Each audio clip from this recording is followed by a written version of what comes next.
All right, back to this now. This is a big story here on America Live on Friday, and there's now new fallout over President Obama's Mideast speech. The president says he was, quote, misrepresented after he suggested a Palestinian state based on the 1967 borders as a starting point, along with land swaps with Israel.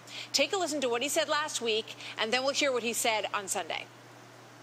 The borders of Israel and Palestine should be based on the 1967 lines with mutually agreed swaps, so that secure and recognized borders are established for both states. And since my position has been misrepresented several times, let me reaffirm what 1967 lines with mutually agreed swaps means. By definition, it means that the parties themselves, Israelis and Palestinians, will negotiate a border that is different than the one that existed on June 4th, 1967. All right, let's bring in Brad Blakeman, former Deputy Assistant to President George W. Bush, and Dick Harpootlian, South Carolina Democratic Party Chair. Gentlemen, welcome. Dick, let me give you the first shot at this. What do you make of that comparison? Did it take too long for him to, sort of clarify his comments if he felt he was misrepresented? Well, the people misrepresenting it were, A, Republican presidential candidates, and B, partisans in Israel who want to not negotiate at all.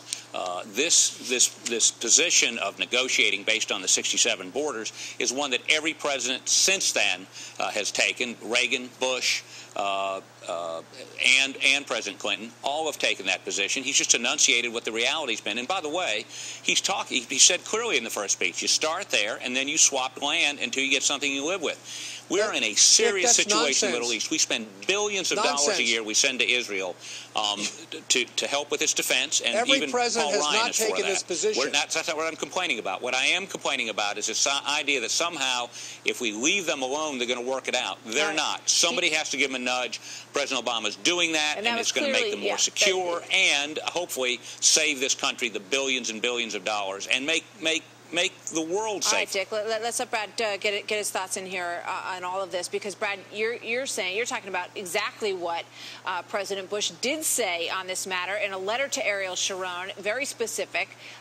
Brad, give us that side.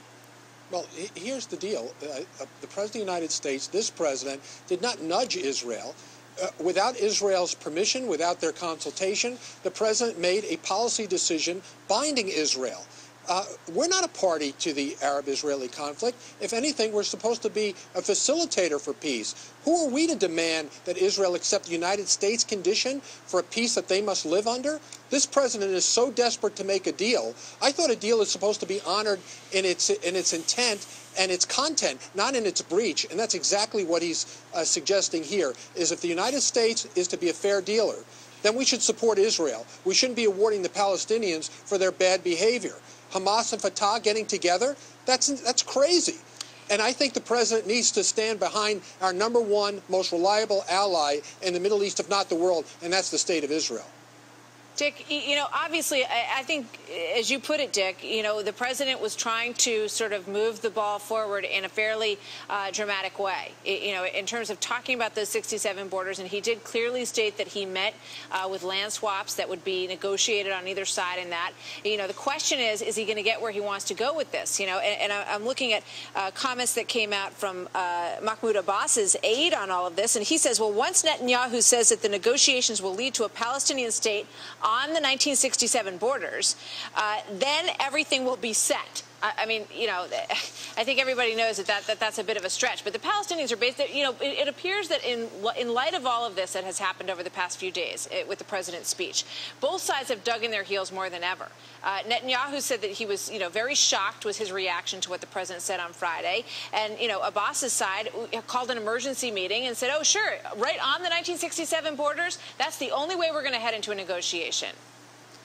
Well, I think what the president said was that's the place you start with land swaps. And both sides, predictably, were going to try to score points on this. But here's the important thing to understand.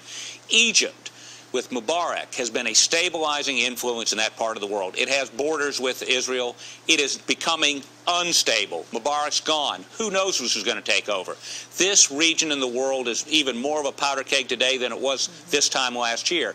We have got to do something to try to stabilize it, and that's what President Obama's doing. Otherwise, we're going to be involved in another conflict in another part of the world, spending billions of dollars and thousands of lives. Go ahead, Brad. Israel cannot defend themselves with the borders that Obama is seeking to impose upon them. We're one of the people that keeps, it's the threat of the United States that keeps peace in that part of the world. We are the broker. All right, one quick thought from Brad, and then we're going to go. We shouldn't be the broker. What we should do is stand behind Israel, our most reliable ally, and be helpful in the process and not dictate what we see as their peace.